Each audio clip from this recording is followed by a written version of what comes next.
أعوذ بالله من الشیطان الرجیم بسم الله الرحمن الرحیم. فضل وهاب سواتی ستاسو ورور د سواتی فاونډیشن نه راغلی د محترم قاری فقیر صاحب خواله چې عالم هم دی. سراج الدین بھائی په وساتت باندې دلته رالو. د دوی خو یو ویډیو نیم مخکې هم په فیسبوک باندې زمونږ د وروڼو به ورکړي. قاري صاحب خواله رالو ماښامه دی ردي سره ناست یې سراج بھائی را سره دی. قاري صاحب ته په دې وخت کې د ګردو مسله ده او دې وخت کې تقریبا د 400 نه بره د شوګر د انسولین سره چلیږي.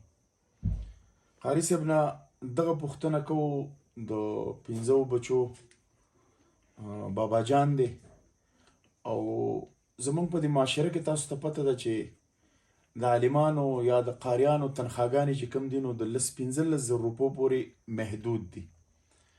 قاري صاحب محترم چې په صحت باندې روغ نو دغه خپله تنخوا به اخیسته او دغه خپل بچیان چې کوم دي د هغوی هغه ګزاره به پې کېده.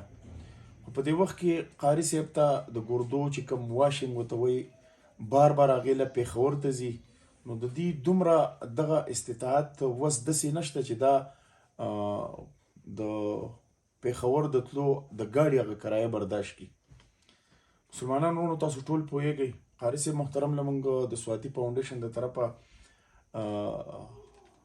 د یو ځل د واشنګ کوم د پېښور د تګ هغه خرچه وله ورکوو. خو تاسو ټولو مسلمانانو ته زما درخواست دی چې دا د دین ورثه دي نو کم از کم د دې خلکو تنخواګانې هم کمي. تاسو مهرباني وکړئ د قاری فقیر صاحب نمبر به زه په دې ویډیو باندې ورکم. ډېر خلک به یې پیژنئ. بلها شاګردان هم لري په دې علاقه کې.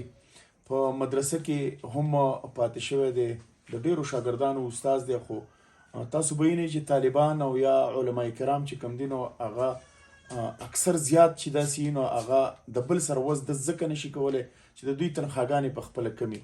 نو قاري صاحب محترم چې کوم دی په دې وخت کې تکلیف دی او ته بیمار دی.